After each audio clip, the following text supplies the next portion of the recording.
The India-Canada relations have hit a new low, and all because of this one word, Khalistan, or the demand for a separate land for Sikhs. Today we have Harmeet Shah Singh with us, who's a senior editor with India Today. Sir, thank you so much for giving us this time. I actually wanted to start with the word Khalistan.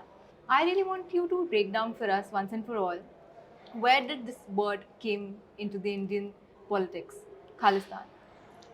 I'm glad that you asked this question because most of the time is linked to the violent insurgencies that took place in Punjab in the starting 1978 and lasting till 1992-93.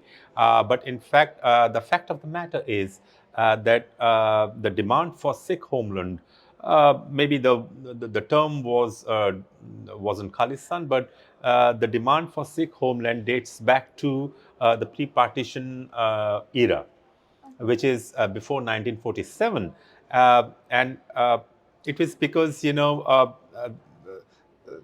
were negotiations were happening with the British, and during those times in the 1940s, there was a call for a separate Sikh homeland uh, in areas of Punjab which are Sikh dominated or Sikh majority areas.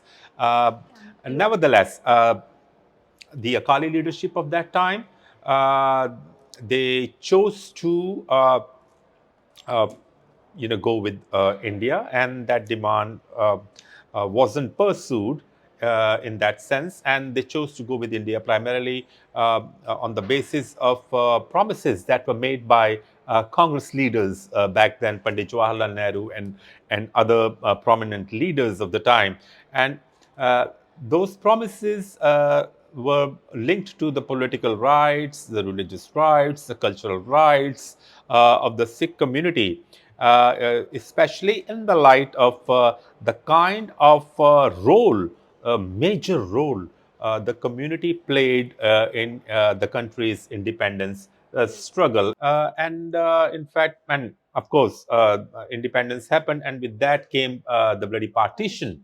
And that partition, in fact, it robbed half of the Punjab Sikh community of their fertile lands, their properties. Uh, Millions of people, actually a million and a half, were displaced. Hundreds of thousands lost their lives in the riots, the partition riots that happened. And there was no tribunal ever set up to determine what went wrong and how did it happen. When world wars took place, so certain tribunals were there. They would reflect back on what went wrong, but in this case, nothing happened. Sikhs came here, and they were promised, as I mentioned, certain political rights and certain uh, cultural and religious rights, and all those things kept happening. But one thing that was really unfortunate was that Punjab wasn't given statehood till 1966, while Andhra got statehood in 1953, Kerala and Karnataka got it in 1956, and Maharashtra and Gujarat in 1960. And when Punjab got the statehood in 1966, Haryana was chopped out of it, and parts of Himachal were chopped out of it. So Punjab, a huge Punjab, was reduced to a smaller size. So the Akali leadership back then felt betrayed, and the sentiments percolated down to the Sikh community that this is not a fair deal. Now we fast forward to 1973. There came a document called Anandpur Sahib Resolution, and it was adopted by the Shromani Akali Dal back then, and that was the representative uh, party of the Sikh community. And that document, in fact, dealt with center-state relations. Okay. And it called for greater autonomy within Union of India, where the center restricts its jurisdiction on, say, for example, defense, finance, and foreign affairs, and states are given, greater legroom to in governance, in local governance. So that happened in 1970. So It was was this called. for Just for Punjab, or was it? It was, yes, it was actually a document, Okay. and it was for center-state relations. So it was, would cover it was all called. states. It ideally it was thought to be covering all states, but it was, and it was never accepted by again the Congress leadership. And in 1978, some killings happened, and that and I think there and that was a, a turning point. And from there, some Sikh killings happened, and from there started armed insurgency in Punjab. Jarnail Singh Bhindranwala, if you read the history books, especially, for example, I can quote the book of Khushwant Singh, and he would say that Jarnail Singh Bhindranwala was addressed as Sant Ji Jarnail Singh Bhindranwala Khalsa. In the before he became what he became later, but he was someone who grew up in religion. So and he wasn't something like Amritpal Singh that who came from nowhere. He wasn't like that. So he had its he came out of a process. The first one was religious process. The other one was political process. Political process in the sense that it's written in the books, and per those books, like Khushwant Singh's book, or Mark Tully's book, or other history books, he was in fact seen as someone who was supported by Sanjay Gandhi. And he also campaigned, according to those books, for Congress. And then he fielded certain candidates for SGPC elections. And that's how, you can see the political process involved in his in setting him up in Punjab. So it was not out of the blue. But in again, his popularity grew. He was because he knew religion, so he was an orator, and his popularity grew. And suddenly, it took a violent shape. And in 1982, a Dharam Yudh Morcha took place, and that the word is Dharam Yudh Morcha, but it was about center-state relations. So initially, he was seen as close to Congress, but later Akalis co-opted him during this Dharam Yudh Morcha, which started in 1982, and we all know what all happened in 1984. But one thing that I think our audiences must know here is that Bhindranwala, and it will come as a surprise to many of audiences who have grown on these modern narratives.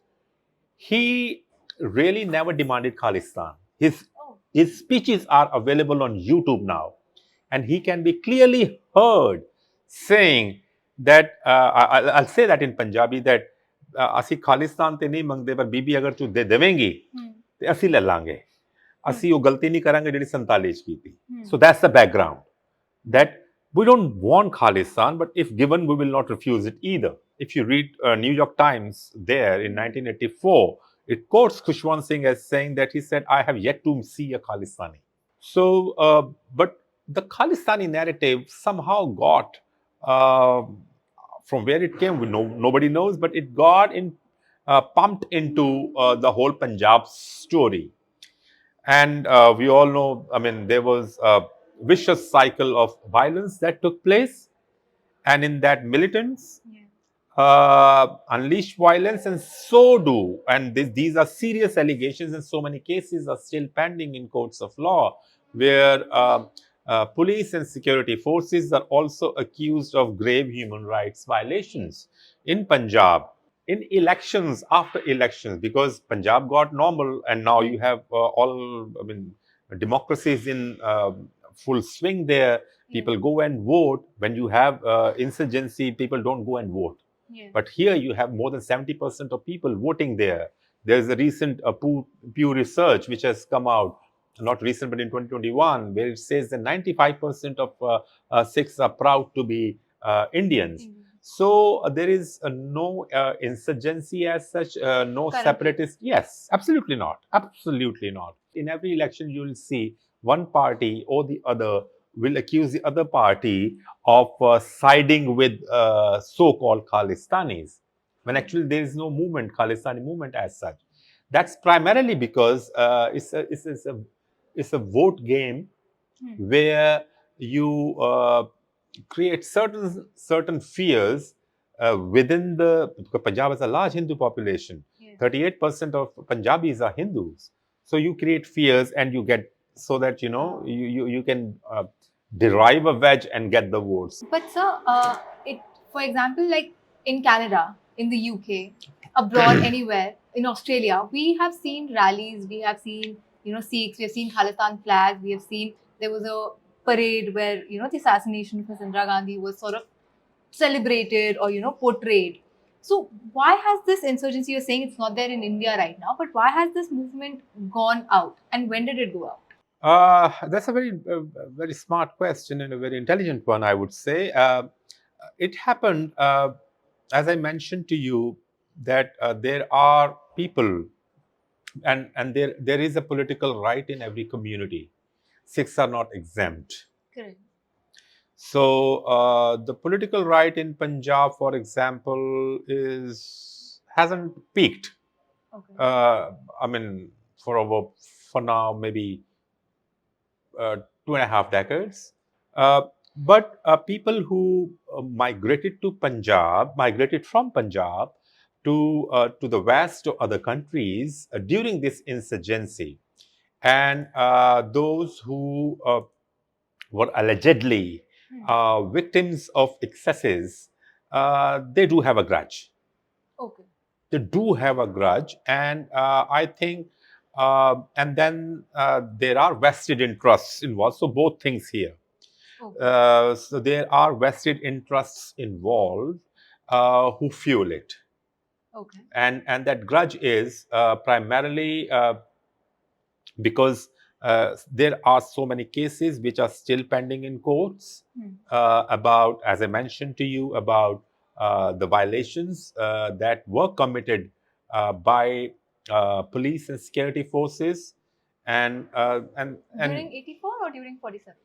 during 84. During 84. Okay. During that period, Yeah. during the period of insurgency, in the name of, iron-fisted methods were used. I mean, I saw that myself. I was 10 years old then. So Can you share we some have. experience? Like, if I you're was 10-year old, and I would, I live in West Delhi, and I would ask. Our house was the tallest at that time, so I would climb up to the terrace and see a ring of smoke all around. So it was an industrial area, Narayana and all that, and you could see the smoke coming out. And my mom actually then took me to Punjab, and I was dressed up as a girl. Oh. Yeah, so it was a road-based bus maybe, and I still remember I wore a blue, uh, a girl's dress. This was a long one, and with those plates and all that. So I was taken to Punjab dressed up as a girl. I see that 1984 has to close. It has to close. It has to close. There has to be a closure of 1984.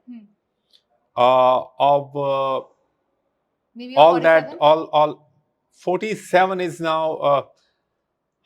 I don't know who will do it, but 1984 has to close, and so do those cases that are still pending.